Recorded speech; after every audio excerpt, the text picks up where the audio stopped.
शहर के शांति निकुंज में पहुंचे सीएम योगी आदित्यनाथ। सभी पदाधिकारियों ने सीएम योगी आदित्यनाथ का किया जोरदार स्वागत। योगी आदित्यनाथ ने भाषण देते हुए कहा कि जब गलत हाथों में वोट जाता है तो ऐसे ही गुंडागर्दी बढ़ती है, अपराध फैलता है, आतंक बढ़ता है, मगर जब उसी वोट का सही इस्तेमाल हो तो मोदी जी के राज में देश मजबूत होता है।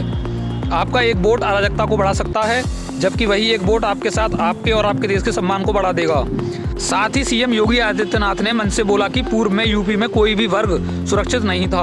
अगर कोई सुरक्षित था तो वे थे गुंडे और बदमाश, मगर आज यूपी में हर वर्ग सुरक्षित है और अगर कोई असुरक्षित है तो वे हैं गुंडे और बदमाश। सम्मान बढ़ गया, भारत की सीमाएं सुरक्षित हुई है, देश के अंदर आंतरिक सुरक्षा की स्थिति बेहतर हुई है, नक्सलवाद, आतंकवाद, उग्रवाद समाप्त, कश्मीर में धारा 370 समाप्त हुई तो अयोध्या में भगवान राम के भव्य मंदिर निर्माण के मार्ग भी समाप्त, जो बैरियर थे, जो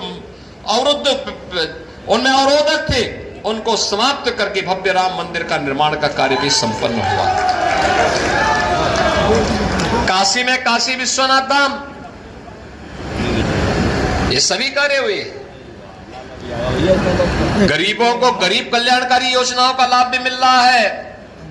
पिछली सरकारों की दंगा और कर्फ्यू की नीति को समाप्त करते हुए हम लोगों ने कहा नहीं, दंगा नहीं, उत्तर प्रदेश कर्फ्यू के लिए नहीं, उत्तर प्रदेश तो कावड़ यात्रा के लिए हर हर बम बम के नारों के साथ गुंजायमान होगा। और आज आप देखते होंगे कावड़ यात्रा कितनी शानदार और जानदार तरीके से यहां चलती है।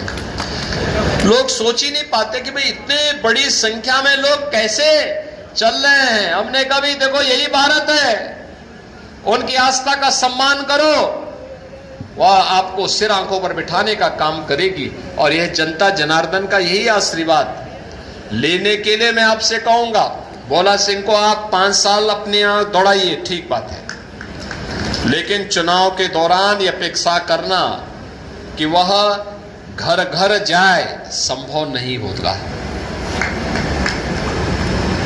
चुनाव के दौरान आप में से हर व्यक्ति को मोदी जी बनना पड़ेगा, नरेंद्र मोदी बनना पड़ेगा, डॉक्टर भोला सिंह बनना पड़ेगा और घर घर जाकर के हर व्यक्ति को बोलना पड़ेगा कि भाई देखो, हर हाल में कमल के निशान पर वोट देने के लिए आपको सर्दी, गर्मी, बरसात जो भी हो, इन सब की परवाह के बगैर कार्य करना है और उस परवाह के साथ आप सबको जोड़ करके आगे बढ़ना है। और उसी के लिए आपका आह्वान करने के लिए आज हम सब मैं यहाँ पर आया हूँ। चुनावी सभाओं के लिए अलग से आएंगे, लेकिन प्रबुद्ध जनों को पहले तैयार करने के लिए, क्योंकि समाज के ओपिनियन को आप लोग तैयार करते हैं, आपकी और राय पे चलता है। इस समय कोई मनभेद नहीं, कोई मतभेद नहीं, सभी बातों से ऊपर उठ करके केवल देश के बारे में सोचना है। गंगा एक्सप्रेसवे जाएगी, वह साकार हो रहा है। आप बुलंदशहर में बैठेंगे 6 घंटे में, इस वर्ष के बाद, इस वर्ष के अंत तक ऐसा प्रयास हो रहा है कि प्रयागराज में अगले वर्ष कुंभ का आयोजन होगा, तो उस कुंभ के आयोजन में बुलंदशहर के लोग 6 से 8 घंटे में सीधे पहुंच जाएंगे।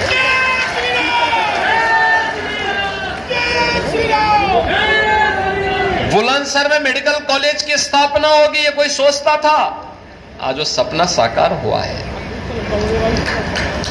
खुर्जा का क्रॉकरी के बारे में कोई सोचता था कि उसको पहचान मिलेगी? प्रधानमंत्री जी ने जब विदेश दौरे पर गए तो तत्कालीन इंग्लैंड के प्रधानमंत्री थे, उनको यही का ओडीओपी भेंट दिया था, छा गया था बुलंदशहर दुनिया के अंदर। ये वोट की कीमत है। और चुनावी सभा के पूर्व में आपके बीच में इसलिए आया हूं कि समाज को मानसिक रूप से तैयार करने के लिए आप सबकी सबसे बड़ी भूमिका होने वाली है। धर्माचार्य हो, शिक्षक हो, चिकित्सक हो, अधिवक्ता हो, व्यापारी हो या सीए हो, ये सभी लोग अपने अपने तबके में, अपने अपने जगह पर, उसका एक अपना महत्व है। धार्मिक संगठनों से जुड़े हुए लोग हों, जो भी हों, वे सभी लोग अगर अपने तरीके से कार्य करना प्रारंभ कर देंगे और बोलेंगे कि नहीं, हर हाल में हमें जातिवाद नहीं चाहिए, हमें तो राष्ट्रवाद चाहिए। हमें परिवारवाद नहीं चाहिए, हमें तो सबका साथ और सबके विकास के भाव के साथ कार्य करने वाले लोग चाहिए। आखिर सरकारें पहले भी थी। 1947 से 2014 तक इस देश ने सरकारों को देखा है, अनेक सरकारों को देखा है।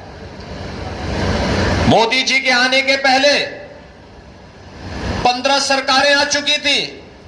अटल जी की सरकार को छोड़ दिया जाए, शेष सरकारें क्या कर रही थी? तब क्यों नहीं गरीब कल्याण की योजनाएं हो पा रही थी? तब क्यों नहीं गरीबों को फ्री में राशन मिल पा रहा था? तब क्यों नहीं गरीबों को सिर ढकने के लिए छत मिल रहा था? प्रधानमंत्री आवास योजना कहां थी? तब गरीबों को स्वास्थ्य बीमा का कवर क्यों नहीं मिल पा रहा था? तब नौजवानों की नौकरियां कहां थी? तब बेटी और व्यापारी को सुरक्षा कहां थी? ये लोग केवल उपयोग करते रहे, समाज को जातिवाद के नाम पर बांटते रहे, अराजकता कर फैलाते रहे और उन पेशेवर गुंडे, अपराधियों और दंगाइयों को प्रश्रय देकर के अपनी राजनीतिक रोटी सेंकते रहे। जनता की कायल होकर के जाति की हवा में बह जाते थे और अंततः दुष्परिणाम हमारी पीढ़ियों को भुगतना पड़ा। हमारा ये उत्तर प्रदेश, जिस उत्तर प्रदेश के बारे में लोग कहते हैं यूपी का मतलब क्या कहें, मैं कहता हूं यूपी का मतलब अनलिमिटेड पोटेंशियल, असीमित संभावना, असीम संभावना वाला प्रदेश है ये प्रदेश पहचान के लिए मोहताज हो गया। तो असीमित संभावना इसमें नहीं होती तो भगवान राम, भगवान कृष्ण, भगवान शंकर, मां गंगा, इन सब का आशीर्वाद हमें मिलता क्या?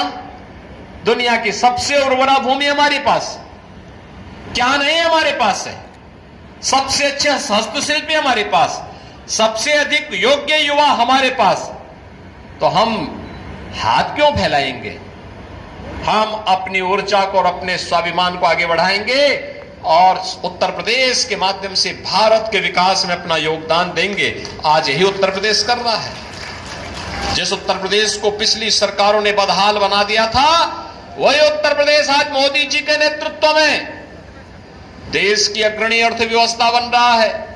जिस उत्तर प्रदेश में कोई निवेश नहीं करना चाहता था, मैं देख रहा था अभी प्रधानमंत्री जी ने 10.5 लाख करोड़ रुपए के निवेश के प्रस्ताव को जमीनी धरातल पर उतारा है और लगभग 40,000 करोड़ रुपए का अकेले बुलंदशहर में आया है।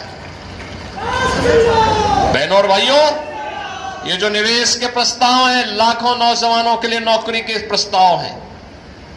लाखों नौजवान नौकरी और रोजगार पाएगा। विकास के कार्य इसके साथ चलेंगे और इसीलिए मैं आपका आह्वान करने के लिए आया हूं कि लोगों को मानसिक रूप से तैयार करने के लिए। मैं जानता हूं डॉक्टर भोला सिंह को कोई समस्या नहीं चुनाव जीतने में, आपका आशीर्वाद उसके साथ रहे। आपने 2014 में उन्हें रिकॉर्ड वोटों से चुनाव जिता के भेजा। 2019 में भी आपने उन्हें रिकॉर्ड वोटों से चुनाव जिता करके भेजा और अब अपेक्षा होगी जब पूरा देश एक आवाज में कह रहा है, एक आवाज पूरे देश के अंदर चलेगी, फिर एक बार मोदी सरकार। क्या आवाज आ रही है? फिर एक बार, फिर एक बार, फिर एक बार मोदी सरकार, फिर एक बार मोदी सरकार की आवाज जब पूरे देश के अंदर सुनाई दे रही है, क्योंकि देश की तस्वीर और तकदीर मोदी जी ने बदल के रख दिया है। एक तरफ वे लोग हैं जिनके लिए फैमिली फर्स्ट है और दूसरी तरफ मोदी जी के नेतृत्व में वे लोग हैं जिनके लिए नेशन फर्स्ट है। एक तरफ जातिवाद फैलाने वाले लोग हैं और उसके माध्यम से सामाजिक ताने बाने को छिन्न भिन्न करने वाले वे लोग हैं जिन्होंने समाज के ताने बाने को छिन्न भिन्न करने के लिए कोई कोर कसर नहीं छोड़ी है। और दूसरी तरफ मोदी जी के नेतृत्व में एनडीए गठबंधन है, भारतीय जनता पार्टी, राष्ट्रीय लोक दल, अपना दल, ये सभी दल एक साथ हैं। राष्ट्रीय स्तर पर बड़ा अलायंस एनडीए के पास भी है। जो एक साथ सबका साथ और सबके विकास के लिए सोचता है। पूरे देश के अंदर मोदी जी के लिए कोई परिवार नहीं, मोदी जी के लिए 140 करोड़ का भारत ही अपना परिवार है। इस भाव के साथ उनके द्वारा कार्य किया जा रहा है और इसीलिए आज के इस अवसर पर मैं आपका आह्वान करने के लिए आया हूं कि जब ये आवाज पूरे देश के अंदर गूंज रही तो देश की आवाज के साथ बुलंदशहर की आवाज भी बुलंद होनी चाहिए। सहमत हैं? सभी लोग सहमत हैं? पिछला रिकॉर्ड टूटेगा, सभी रिकॉर्ड टूटेगा। क्यों? हमारे विधायकगण सहमत है ना? रिकॉर्ड टूटेगा ना? तो रिकॉर्ड तोड़ने के लिए ही मैं आपके बीच आया हूं कि रिकॉर्ड तोड़ने के लिए हम लोग देखेंगे बुलंदशहर के उसको। और इसीलिए अभी से घर घर जाना है, मतदान के लिए लोगों को तैयार करना है और मोदी जी को उत्तर प्रदेश की ओर से 80 मनकों की जो माला पहनाई जानी है उनमें बुलंदशहर अपनी पूरी बुलंदी के साथ आगे बढ़ सके, इसके लिए आप सभी प्रबुद्ध जनों का आह्वान करते हुए मैं देता हूं अपनी वाणी को विराम। जय जय श्री राम। आभार, धन्यवाद।